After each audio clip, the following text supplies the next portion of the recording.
ಕಾಳು ಪಲ್ಯ ಮಾಡುವ ವಿಧಾನ.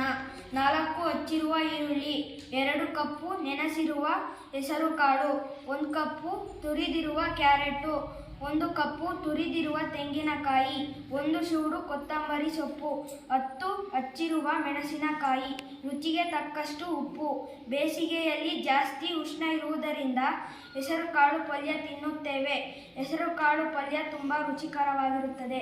ಮಸಾಲಾ ಮಜ್ಜಿಗೆ ಮಾಡುವ ವಿಧಾನ.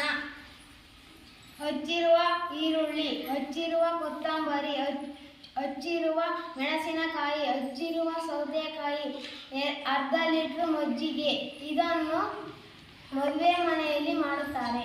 ಹುಣಸೆ ಗೊಜ್ಜು ಇದು ನಮ್ಮ ಬಾಲ್ಯದ ತಿಂಡಿ. ನಾವು ಹೊಲದಲ್ಲಿ ಇದ್ದಾಗ, ಊಟ ಇಲ್ಲದಿದ್ದಾಗ ನಾವು ಹುಣಸೆ ಗೊಜ್ಜನ್ನು ಕುಟ್ಟಿ ತಿನ್ನುತ್ತಿದ್ದೆವು.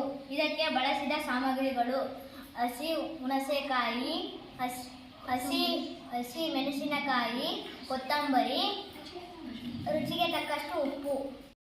ಸಿಹಿ ಅವಲಕ್ಕಿ 1 kg, ಸಕ್ಕರೆ ಅರ್ಧ kg, ಬಾಳೆಹಣ್ಣು 3, 1 ಕಪ್ಪು ಕಾಯಿ ತುರಿ.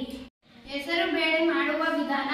ಅರ್ಧ kgಯಷ್ಟು ನೆನೆಸಿರುವ ಹೆಸರು ಬೇಳೆ, 10 ಕಟ್ಟು ಮಾಡಿರುವ ಈರುಳ್ಳಿ, 8 ಸೌತೆಕಾಯಿ, ಅರ್ಧ ಸೂಡು ಕೊತ್ತಂಬರಿ ಸೊಪ್ಪು, 9 ಮೆಣಸಿನಕಾಯಿ, 1 ತೆಂಗಿನಕಾಯಿ, ರುಚಿಗೆ ತಕ್ಕಷ್ಟು ಉಪ್ಪು, 5 ಕ್ಯಾರೆಟ್.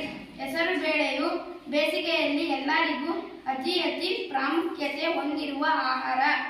ಶ್ರೀರಾಮನವಮಿಯಲ್ಲಿ ಫಲಹಾರವಾಗಿ ಹಂಚುವ ಆಹಾರ.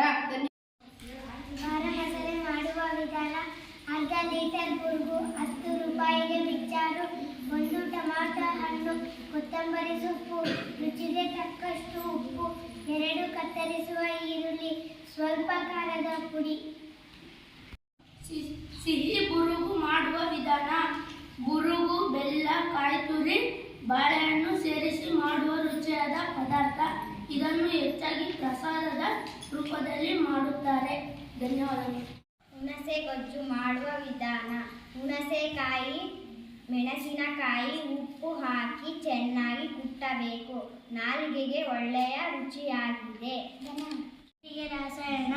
ಹುಣಸೆಹಣ್ಣು, ಜೀರಿಗೆ ಪುಡಿ, ಬೆಲ್ಲ ಈ 3 ನೀರಿನಲ್ಲಿ ನೆನೆಸಿ ಮಾಡುವುದು. ಇದು ದೇಹದ ಪಿತ್ತಕ್ಕೆ ಒಳ್ಳೆಯದು. ಇದನ್ನು ಖಾಲಿ ಹೊಟ್ಟೆಯಲ್ಲಿ ಕುಡಿಯುತ್ತಾರೆ. ಧನ್ಯವಾದಗಳು. ಇದು ಅಕ್ಕಿ ಹಿಟ್ಟಿನ ಟೊಂಟ. ಇದು ದೇವರುಗಳ ಆರತಿಗಳಲ್ಲಿ ಅತಿ ಹೆಚ್ಚಾಗಿ ತಯಾರಿಸುತ್ತಾರೆ. ಇದನ್ನು ಮಾಡುವ ಆಹಾರ ಪದಾರ್ಥಗಳು ಬೆಲ್ಲ, ಅಕ್ಕಿ ಹಿಟ್ಟು ಮತ್ತು ಕಾಯಿ ಹಾಕಿ ನೀರು ಹಾಕಿ ಕಲಿಸ್ತಾರೆ. ಪಂಚಾಮೃತ ಮಾಡುವ ವಿಧಾನ. ಹಾಲು, ಮೊಸರು, ಸಕ್ಕರೆ, ತುಪ್ಪ, ಜೇನುತುಪ್ಪ, ಬಾಳೆಹಣ್ಣು, ಗೋಡಂಬಿ, ದ್ರಾಕ್ಷಿ, ಸೇಬು ಈ ಎಲ್ಲ ಪದಾರ್ಥಗಳನ್ನು ಹಾಕಿ ಮಾಡುವ ಪಂಚಾಮೃತವಾಗಿದೆ. ದೇವಾಲಯಗಳಲ್ಲಿ ಪವಿತ್ರವಾಗಿ ನೀಡುವ ಒಂದು ಉತ್ತಮ ರಸಾಯನವಾಗಿದೆ. ಆರೋಗ್ಯದ ಹಿತದಿಂದ ಈ ಪಂಚಾಮೃತ ಮಾಡಲಾಗುತ್ತದೆ. ಧನ್ಯವಾದಗಳು. ವಿಧಾನ. ಬೆಲ್ಲ, ಸಕ್ಕರೆ, ನೀರು, ನಿಂಬೆ ಹಣ್ಣು ಸೇರಿಸಿ ಈ ಪಾನಕ ತಯಾರಿಸುತ್ತೇವೆ. ಬೇಸಿಗೆ ಕಾಲದಲ್ಲಿ ಇದನ್ನು ಹೆಚ್ಚು ಸೇವಿಸುತ್ತಾರೆ. ಧನ್ಯವಾದಗಳು.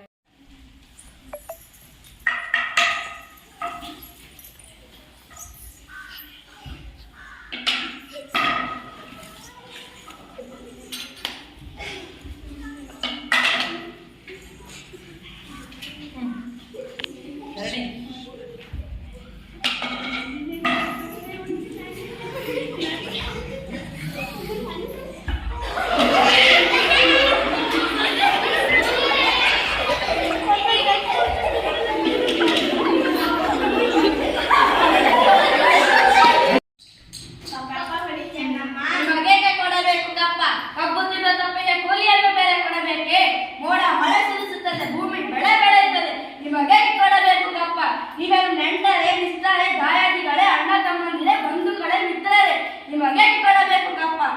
ಬಿಳಿಯ ಪುಂಡಿಗಳೇ, ಇನ್ನೊಮ್ಮ ಕಪ್ಪ ಎಂದರೆ